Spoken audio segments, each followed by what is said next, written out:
तो बाबू कैसे हो आप लोग? तो इस वीडियो में आप लोग जरूर शामिल हो जाओ और बताएंगे आपको 4.1 का कितना इजी सवाल है। बड़े ही बड़ी बारीकी से आपको समझाएंगे और सरल से सरल भाषा में समझाएंगे। देखिए लिखा हुआ है कि एक नोटबुक की कीमत जो है एक कलम की कीमत से दोगुनी है। यानी जितना दाम नोटबुक का दाम है उससे दोगुना दाम कलम का दाम है। मान लीजिए नोटबुक का दाम कितना रुपया है? 10 रुपया है, तो कलम का दाम कितना होना चाहिए? 20 रुपया होना चाहिए। इस कथन को निरूपित करने के लिए दो चर वाला एक रेखिक समीकरण बनाना। अभी आपको हम चर के बारे में बताए थे और आपको जो है इस तरह से बनाना है कि दो चर वाला हो जाए और एक रेखिक समीकरण भी हो जाए। तो सबसे पहले क्या करेंगे, इसमें कलम का दाम दिया हुआ नहीं है, न ही इसमें जो है नोटबुक का दाम जो है दर्शाया हुआ है। तो हम सवाल में क्या मान सकते हैं कि माना कि नोटबुक की कीमत x रुपया है और कलम का कीमत जो है y रुपया है।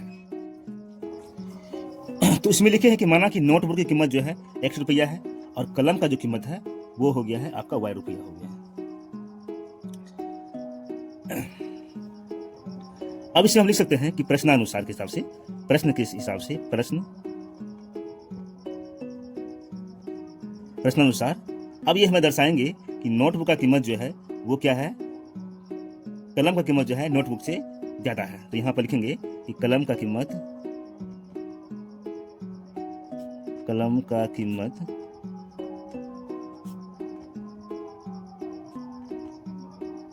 नोटबुक की कीमत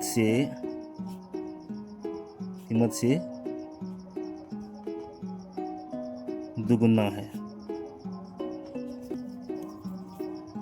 अतः इसे हम कह सकते हैं कि जब कलम का कीमत जो है दुगुना है नोटबुक से, तो क्या हो जाएगा कि x बराबर में 2y हो जाएगा। अब अर्थात में हम इसको लिख सकते हैं x माइनस 2y बराबर में 0। अब देखिए बाबू कि यहाँ पर जो है यहाँ तक मेरा सवाल तो बन गया है और आपको समझ में भी आ गया होगा।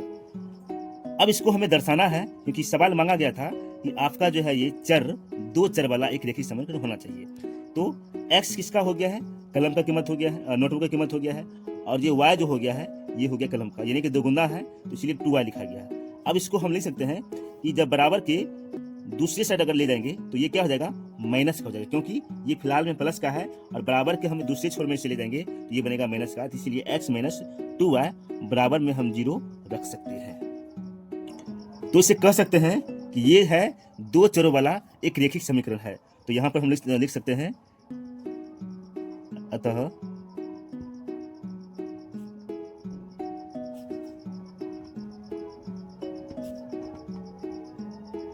दो चरों वाला एक रेखिक समीकरण है, एक रेखिक समीकरण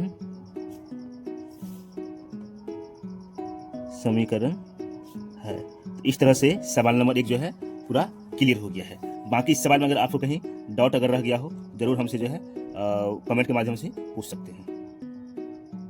अब देखिए सवाल नंबर 2 जो है बाबू बहुत ही आसान सवाल है, बस इसे समझना है कि किस प्रकार कह रहा है कि निम्नलिखित रेखिक समीकरणों को ax plus by plus c बराबर में 0 के रूप में व्यक्त कीजिए और प्रत्येक स्थिति में a, b और c का मान बताना है। इसमें सबसे पहले करना क्या है, इसको में इसमें जो है 0 रखना पड़ेगा मान के लिए, व्यक्त करने के लिए, और इसमें से चुनना है कि a कौन है, b कौन है, c कौन है। तो आपको एक सवाल के माध्यम से मैं समझाना चाहूँगा कि किस प्रकार से ये देखिए होता है।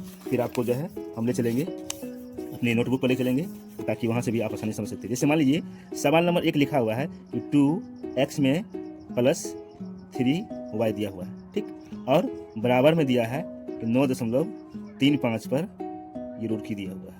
अब इसमें से कहा गया है कि चुनना है। सबसे पहले करना क्या है, हम यहाँ पर लिख सकते हैं। तो सबसे पहले लिखेंगे बाबू इसको क्या, इसको हमको 0 रूप में व्यक्त करना है। तो 0 रूप में व्यक्त करने के लिए आप यहाँ पर 2x प्लस में 3y और ये क्या हो जाएगा आपका माइनस का 9.35 हो जाएगा, क्योंकि ये बराबर के उस साइड में है और प्लस के रूप में है। जब इसको हम बराबर के इस साइड लेंगे तो क्या हो जाएगा, ये बनेगा माइनस का 9.35 और बराबर में रख देंगे 0। इतना बराबर 0 के रूप में व्यक्त करने पर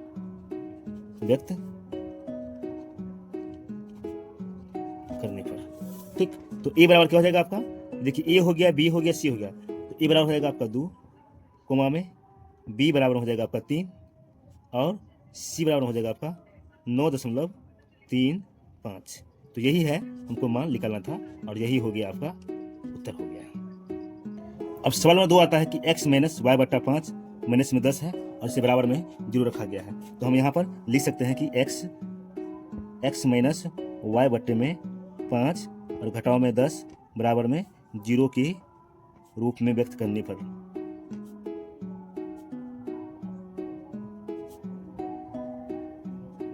पर अब ये हो जाएगा। ये तो सवाल सेम है क्योंकि ये इसमें ऑलरेडी सवाल जो है आपका सोल्व किया हुआ है। इसमें सिर्फ चुनना है कि ए कौन है बी कौन है। तो हमने देखिए बाबू यहाँ पर लिखना है x का जो है, यहाँ पर लिखेंगे क्या, x लिखेंगे a बराबर में, तो a बराबर हो जाएगा आपका 1 क्योंकि x 1 है, कोमा में b बराबर में हो जाएगा y बट्टा 5 है तो y 1 है, y के बदला में क्या आ जाएगा 1 आ जाएगा और बट्टा में आ जाएगा 5 और c बराबर में आ जाएगा आपका माइनस का 10। तो ये बाबू ये आपका हो गया, आंसर हो गया। इसी तरह से अब सवाल नंबर 3 में चलते हैं। तो देखिए सवाल जो हम लिख चुके हैं, चलिए सवाल तो हम लिख चुके हैं कि 2x प्लस में 3y बराबर 6 है। इसमें भी क्या करना है, 0 का मान व्यक्त करना है। तो चलिए 0 का मान व्यक्त करते हैं, माइनस 2x प्लस में 3y और ये हो जाएगा माइनस का 6 बराबर में 0 के रूप में व्यक्त करने पर। चलिए हमने लिख चुका है रूप में व्यक्त करने के लिए। देखिए हम ये लाइन वाली कॉपी में लिख रहे हैं, तो इसको क्योंकि लाइन के नीचे वाले लिख रहे हैं, लेकिन आप लोग जो है लाइन के ऊपर लिखना है।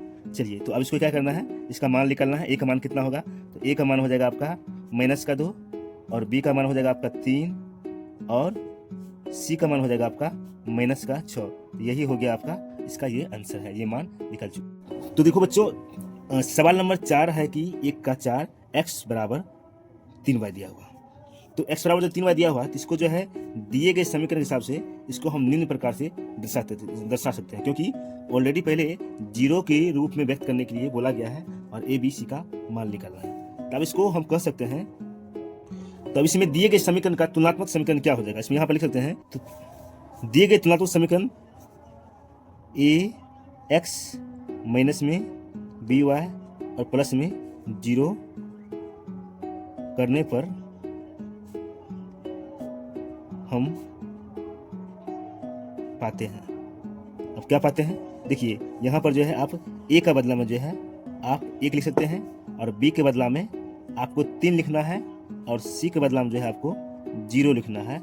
यहाँ पर आपका माइनस का 3 होगा, क्योंकि देखिए यहाँ पर दिया हुआ है 3y, क्योंकि ये b हो गया, ये a हो गया, ये b और ये c हो गया।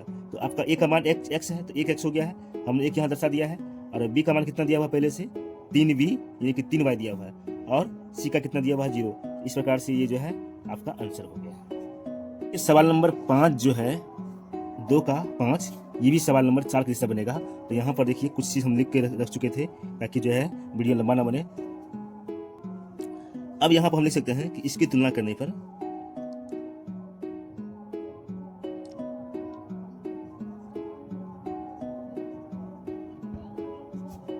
जो है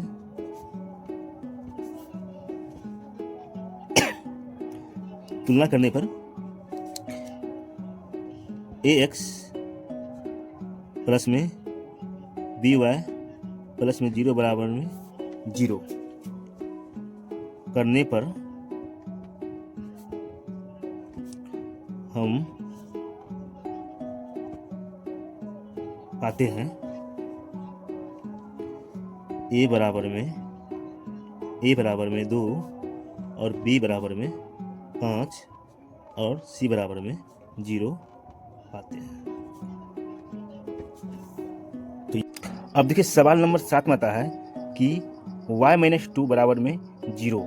अब देखिए दिए गए समीकरण y माइनस 2 बराबर 0 को अगर हम लोग x प्लस y और माइनस 2 बराबर 0 के रूप में लिखते हैं तो ax plus by plus c बराबर में 0 से तुलना करने पर हम पाते हैं इसमें a का मान क्या होगा, b का मान क्या होगा। तो a बराबर में 0, b बराबर में 1 और c बराबर में माइनस का 2। ठीक इसी प्रकार जो है अब सवाल नंबर जो है आपका 8 का जो है 5 बराबर में 2x दिया हुआ है। तो दिए गए समीकरण 5 बराबर में 2x को 2x प्लस y माइनस 5 बराबर में 0 के रूप में लिखा जा सकता है।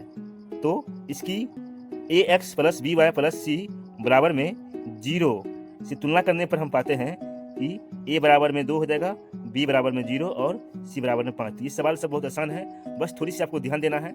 और अगर आप जो है सवाल फिर भी सवाल अगर आपको समझ में अगर आ रहा है, ठीक है। अगर समझ में नहीं आ रहा है तो आप इस सवाल को 2 से 4 बार बनाइए, आपको जो है इस सवाल का जो है प्रॉब्लम जो है वो सॉल्व हो जाएगा। बाकी ये मेरा वीडियो आपको कैसा लगा इसको कमेंट में ज़रूर बताइए और अपने दोस्तों के साथ इस वीडियो को ज़रूर शेयर करना ना भूलें।